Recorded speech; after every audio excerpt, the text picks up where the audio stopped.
Yo, yo, yo, what's going on? What's going on? It's Kilo. We back for another episode of the regular podcast.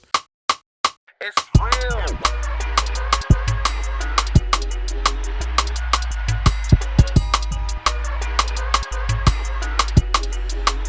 It's been a while since I did a pre-recorded episode. You know, the last few episodes I dropped on the YouTube channel were live. I did them live on Facebook, then just put them on the channel. You know, we're trying to get back in the groove, trying to get back moving. We got a new space here that we're recording out of, that I'm recording out of. Hopefully we get multiple people up in here, some of my family. You know, make sure you subscribe to this new YouTube channel, the regular podcast.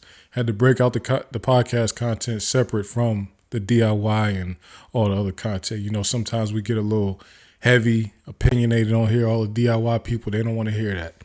All right, so you know, right now I'm feeling a little good. It's a Friday night, the Friday after Thanksgiving holiday. So, you know, I've been eating good. I do my once a week half a edible. So I'm in the zone right now. I'm feeling real, you know, mellow, vibed out. You understand? Of course, still the biggest thing in the media right now is all of these sexual assault allegations going against people in the entertainment industry. Right now, I think Diddy is on his third rape or sexual assault accusation right now. You know, Mayor Eric Adams has an accusation now. Andrew Cuomo has an accusation now. I mean, there's just all over the place. Cuba Gooding Jr. got a couple more allegations against him. It's really crazy right now. It's like, you know, but the biggest of them all still is P. Diddy. It's like, where do we really go from here? You know, it seems like you would think that a person that is accused of rape or sexual assault would not be able to move around freely and maneuver and be accepted by others or accepted by their peers in their industry at least. But that is just not how the entertainment industry goes. Honestly, it's not how any industry goes, really. There are predators everywhere in American society. In global society, there's predators everywhere. People don't outcast you because you're a predator. You know, some people might not want to deal with you, but for the most part, your friend group and the people who look to you for guidance and the people who may have mentored you or the people in your circle, they'll still deal with you the same way, even if they find out you're a predator. So I don't know how much can be done with Diddy unless they put him in prison. Somebody is going to have to be the one to say, yes, I want a civil suit, but I also want criminal charges brought against Sean P. Diddy Combs. Other than that, his support system appears to be too strong for any real damage to be done to him. That's really just how it's looking right now. It's looking like the only thing he's going to have to do is pay a bunch of settlements or pay out some lawsuit money.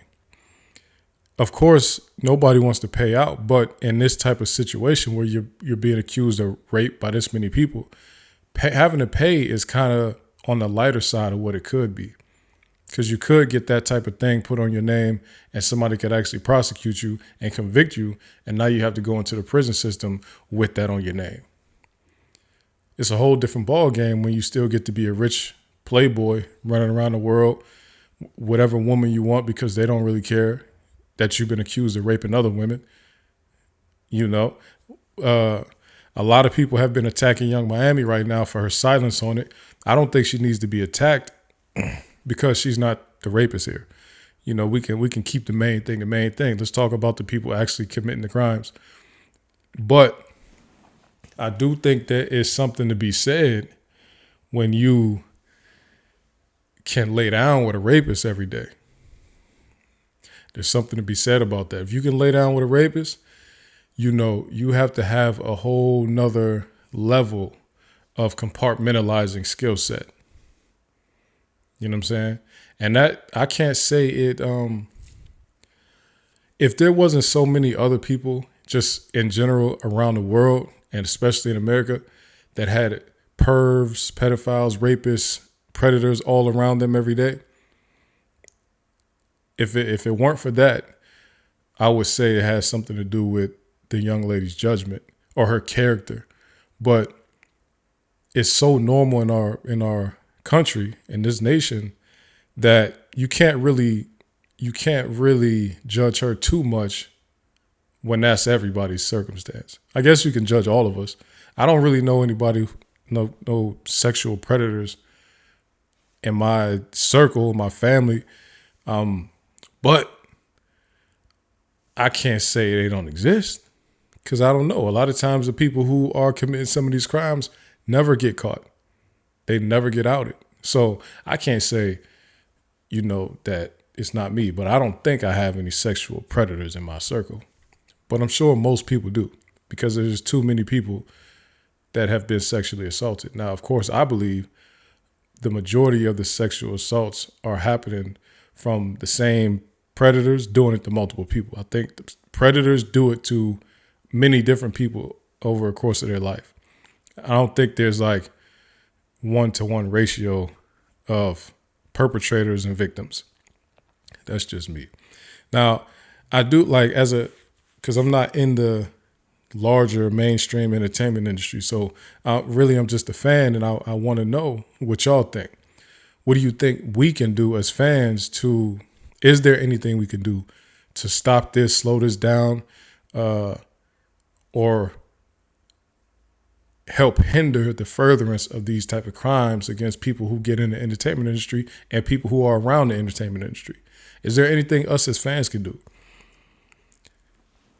Individually, I would say no. I don't think there's anything we can do. This is one of those type of things that's going to need collective effort. Even somebody with crimes as sick as R. Kelly's crimes still has many supporters. They literally had to bring every criminal case that they could find around the nation just to get him off the streets because he just was going to always get support by his fans. So as fans individually, I could say I'm never going to listen to Diddy again, or every time I hear about a new sexual assault allegation, if I read through the details that are public and I decide to believe that person actually committed that crime, I guess I could stop supporting anything that they're attached to. But will that actually help solve the problem? I don't think so. So I see a lot of people trying to put the onus on the fans, saying, oh, y'all support this. How could you support that? But honestly, that's you looking for some type of scapegoat. That's you not trying to keep the main thing. Because honestly, whether I listen to these people's music or not, and I try not to, but if I did listen to their music or not, that's not what's making them the person that they are, the monster that they are, the predator, sexual deviant that they are. They were more than likely committing those same crimes before they had any fame or success or money. The money makes it so that they have access to more potential victims, but also as a person with money, they were going to have access to those people. No, sorry. As a person maneuvering through life, you would have access to people, whether you were famous and rich or not. So maybe you wouldn't have sexually assaulted a model, but you might have sexually assaulted a woman walking down the street, in New York City at night, So yeah, you might not have sexually assaulted Cassie if you didn't have money, but you might have sexually assaulted Brenda Johnson down the street. Same thing. So I don't think that us,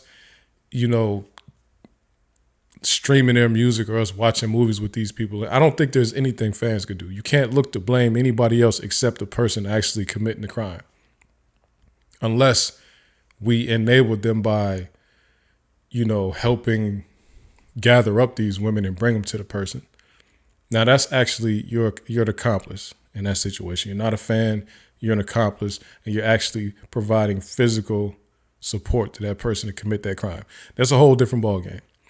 So I just want y'all to, keep things in the perspective. It's not the fans' fault. The fans did not make that person a predator. Okay, just keep it like that. On to better news. I would say. Let's say better news. The new Good Burger 2 movie came out. Now, the only reason I'm even bringing this up is because that's my childhood. Good Burger, Kenan and Kel, Nickelodeon movies, the orange tapes, orange VHS tapes. That's my childhood as a 90s baby millennial. So I felt like I couldn't just not mention it. You understand? I used to love Good Burger. I watched the first movie a whole bunch of times. Of course, it was made for kids. I was 6, 7 when the movie came out. So, of course, it was made for me at that time. I'm in my 30s now. So, of course, it's not going to hit the same way that it did when I was a young kid. However, I do want to say Good Burger 2 was actually pretty solid. I didn't see anything out of bounds. It wasn't crazy. It was similar comedy to the first one, just modernized because the people involved are a lot older now. So they're not going to do some of the same stuff. They don't sound exactly the same, especially Ed, who was Kel Mitchell. They don't sound exactly the same, but they did a great job bringing these characters forward in life. The way that Kenan Thompson's character, Dexter, was like a ain't shit person back then when they was kids, it makes sense how he became the person that he is in Good Burger 2, right? The type of person Ed was in the first movie, Ed, who was Kel, was in the first movie. He was smart enough to come up with this sauce. He was smart enough to figure out how to mess up the Mondo Burger restaurant at the end of the movie. It makes sense how we get Ed of today, who was also smart enough to, I won't tell the movie, but he it's the same. It makes sense. Everything about this movie makes sense, except one thing. And I hope y'all seen it already because I'm about to spoil it. I need to go back and watch Good Burger, the first Good Burger, because I don't remember Dexter, Kenan's character. I don't remember him having a sister. So I'm going to have to go back, comb through the details. I don't remember them showing a sister. I don't remember them mentioning a sister. I definitely don't remember them making a sister any type of detail about Dexter that we needed. Okay? So in the second movie, not only does Dexter have a sister, but for whatever reason, they made another character. They made Dexter's sister's daughter be a prominent figure in this movie. So it's like, did they not feel like they had another way to introduce that young lady other than make it be Dexter's niece from a sister that, to my knowledge, we didn't even know he had? I need to go back. So probably by the time I put this out, I will already have had the answer to what was going on in the first Good Burger to see if there was a sister. But just off my memory and seeing the movie a bunch of times back in the day, I do not remember a sister at all. So, man, y'all go check out Good Burger 2. It's on Paramount Plus, the streaming app. I thought it was good. It was a couple funny jokes. I like the actors that they chose in there, especially Ed's kids. You know, one of Alex Hibbert. That's my guy from Moonlight, The Shy, just all type of stuff. He's an up-and-coming star. So y'all go check out Good Burger, man. And other celeb news, it has just been announced that Iggy Azalea is the #1 paid celebrity on OnlyFans. She just started her OnlyFans account this year. She's already making $48 million a year in the first year. That's kind of crazy. Cardi B is #2, bringing in $45 million. So Cardi B's been on there for a while, though. So that tells me Cardi B will probably be back to #1 next year. Iggy Azalea was, it's because it's hot, and a lot of people it's hot right now, and a lot of people just wanted to see her body, seeing what she might be doing, So once those new jitters wear off of the whole community who was supporting her, I'm sure Cardi B will be back at the #1 spot on there. The reason I wanted to bring it up, though, is just because I just want to point out to people who have a problem with a lot of new age things that are going on, including OnlyFans. I think we need to put more respect on the newer ways of finding means to survive, right? Back in previous generations, the reason they didn't do things like OnlyFans or some of this other like TikTok is because they didn't have it. If other generations had it, they would have used it, and they would have used it to the best of their ability to make money. So the fact that a lot of people talk down on what's going on nowadays, like a lot of pimping and prostitution was huge in previous decades in America. It's always been huge, even before America. They might not have called it pimping, but prostitution and that whole industry, brothels and all this type of stuff has always been big. So the fact that people understand that that's always been a thing and people don't constantly talk about it because it's normal, that's the same thing with OnlyFans. That's the same thing with like porn culture being more commercialized and brought from the underworld. It's the same thing. It's too easy to monetize it now for us to keep on trying to push it to the shadows as if this thing is like bad or it doesn't. Let's just act like it don't exist.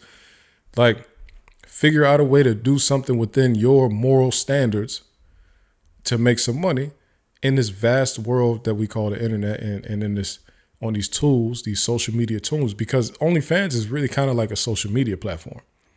They just found a way to monetize it to that level. But it's really a social media platform. So I salute all these people, these streamers, these porn people, like this new age porn where a lot of them don't have sex. They just do teases pretty much the whole time. I salute them because they found something that's within their moral code. I wouldn't do it, but that's their morals, not mine. I don't have to, it's not my wave. So I salute them, and I want y'all to stop talking crazy about these people.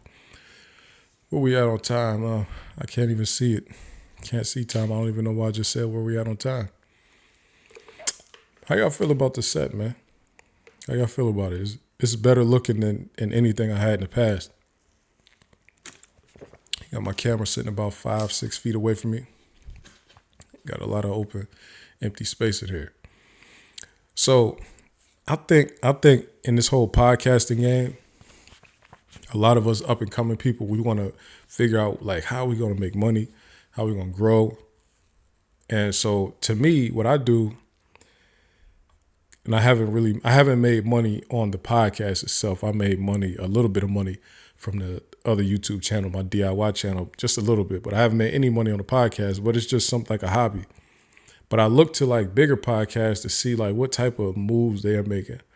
And I do think that as people start podcasts together and with their friends and their crews and all that they should really look at Joe Budden's podcast. And not look at his podcast meaning go watch it or go listen to it. I'm saying look at what they did, how they did it, and then how they broke up. And I'm talking about Joe Budden, Roy and Mal, that part of that iteration of podcast.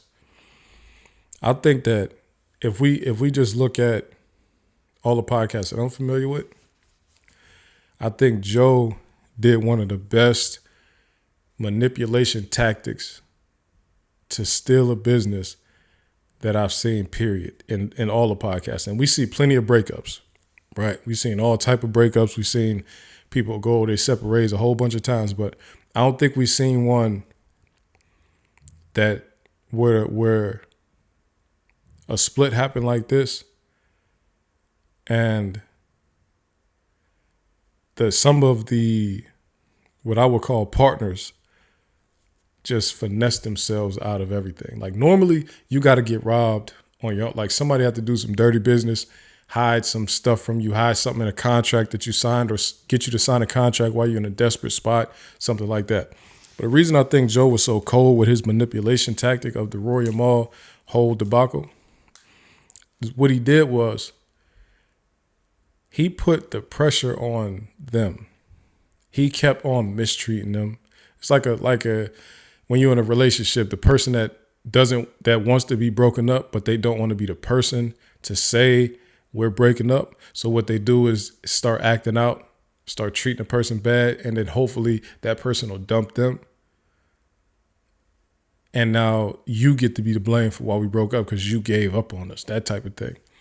That's the tactic Joe Budden used on Roy and Mal, and they actually fell for it. Like the cold reverse psychology. They actually fell for it. The reason I say fell for it, and some people might look at it like, well, they're better off because they got this deal and now they're making more money than ever. This is the thing. It doesn't matter what you do after you do something stupid. You still did something stupid and you still missed out on what you missed out on. You went and built something that you could have built anyway. So that was already in your cards for you. But you just finessed yourself out of this other thing. So by Rory and Mal quitting, because they couldn't be fired, by Rory and Mal quitting the Joe Budden podcast, and by quitting, they stopped showing up to work, right? Because Joe told Rory not to come, and then Mal said, okay, I'm just not coming. Just on my own, I'm just not coming. So by not showing up to work, they essentially quit. This is the thing. First of all, Rory has been there since day one. Since the beginning, Rory was there. And then Mal came. It was like a mediocre podcast. And Mal came, and then they started to blow up together. All three of those three right there, right? They are partners in that business, right? The show wasn't called the Joe Budden Podcast at first. It was called I'll Name This Podcast Later. Even though Mal was added, Roy was been there from day one. They should have been treating it like they were partners of this business. There's no way you walk away from that thing without making sure that your percentage of ownership in that platform is intact. There's no way that Roy should have let that go without a lawsuit.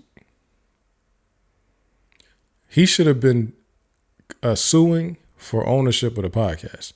Roy said he uploaded the first few episodes of the podcast. Like he was in control of the whole upload thing. That doesn't mean a whole bunch except the fact that he was extremely involved from day one and was never a payroll employee. That's a partner. It doesn't mean 50-50 partner, but it's a partner. Right? So they let their ego get in the way and say, I don't need him. I don't need no other man. I'm a man. I don't need a man. I can figure this out on my own. So they walked away from a multi-million dollar podcast and platform that they should have stake in for ego. Not to say they shouldn't quit. I'm saying that they should have gotten their percentages of that business. If I was Roy, when I was done with Joe, he would have had to close that company down and start a brand new one. Because there's no way you walk away from that without getting no ownership in that. Right? I might cut that out. I don't even know. I feel like this gummy is kicking in on me. This gummy kicking in, so I'm like rambling, and I don't even know really what I'm talking about right now. I know what I'm saying after I say it, but that whole, I keep layers of thought in my head, right? So there's multiple filters. Every thought goes through multiple filters in my head before it comes out of my mouth. Right now, while I'm talking, that THC gummy has removed my filters. Shit is just coming out right now. Not bad, not good, but shit is just coming out. Okay. Last thing I did want to talk about was Joe Biden kind of got a little beef on his hand between him and other Democrats, other popular Democrats such as Bernie Sanders and AOC. His beef right now is they're saying, bro, you need to put the pause on giving Israel money until they agree to follow international war rules. They're saying, why are we blindly, indiscriminately giving Israel money when they're taking our money and doing the stuff that they're doing with it? So far, over 12,000 Palestinians have been killed in this conflict. 4,600 of those people have been kids. Israel is using internationally banned weapons against Gaza right now. And some of these American politicians are saying, bro, Biden, you see what's going on. We all see what's going on. Why are we funding it and not telling them they need to stop doing what they're doing? Why are we indiscriminately giving these people money? Why do they have a blank check with us? We love our relationship with Israel. That's what they're saying. I don't love the relationship with Israel. But Bernie Sanders is saying we love our relationship with Israel, but we can't just give them blind financial support, especially when they're committing war crimes right now. Essentially, those are his words. AOC pretty much said the same thing. We make all of our other allies follow international rules, so why are we not making Israel follow our rules? And by make them, meaning if you don't follow these rules, we will not provide financial support. So I don't know what Biden is feeling like. Okay, yeah, we can think about that. He said it's worth considering. But then he also said, if I had that mindset, we wouldn't have gotten anywhere on this conflict. So he's pretty much saying that he knew from the beginning that they were going to commit war crimes against Gaza. Because what do you mean if you would have had that mindset from the beginning, we wouldn't have made any progress or we wouldn't have gotten anywhere? Why wouldn't we? They can't fight against Gaza they can't fight against Hamas without also using the guidelines of international law. Why not? They are already way bigger. They already outnumber. They already out-resource this small area and this little political gang that they've been fighting against. I mean, you're fighting against Hamas, but you're killing a bunch of civilians.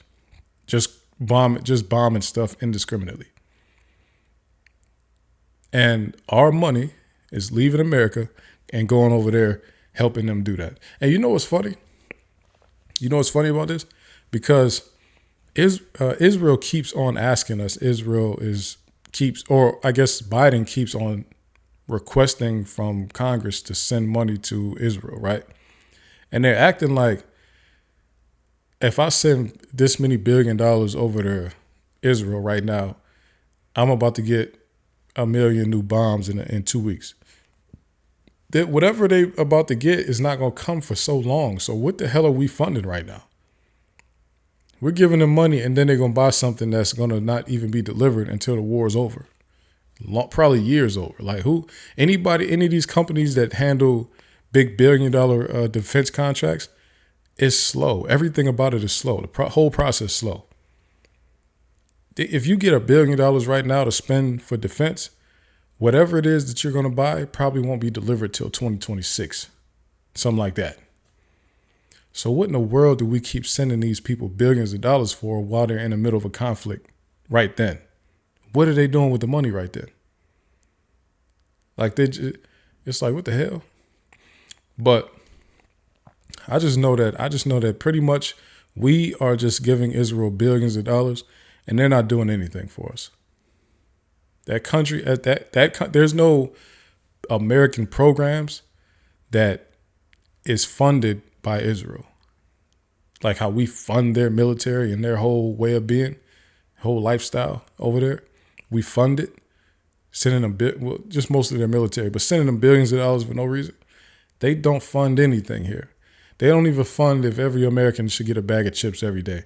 They couldn't even fund that. They don't have the money to fund that. They get all their money from us and European countries and all this type of stuff. It's foolishness, man. It's foolishness. But the fact that people are pushing back against Biden about that says a lot. It says a whole lot. And hopefully he will take heed and make Israel follow international war rules before they get any more money from us. All right? So that's all I got for y'all, man. I'm just really out of it right now.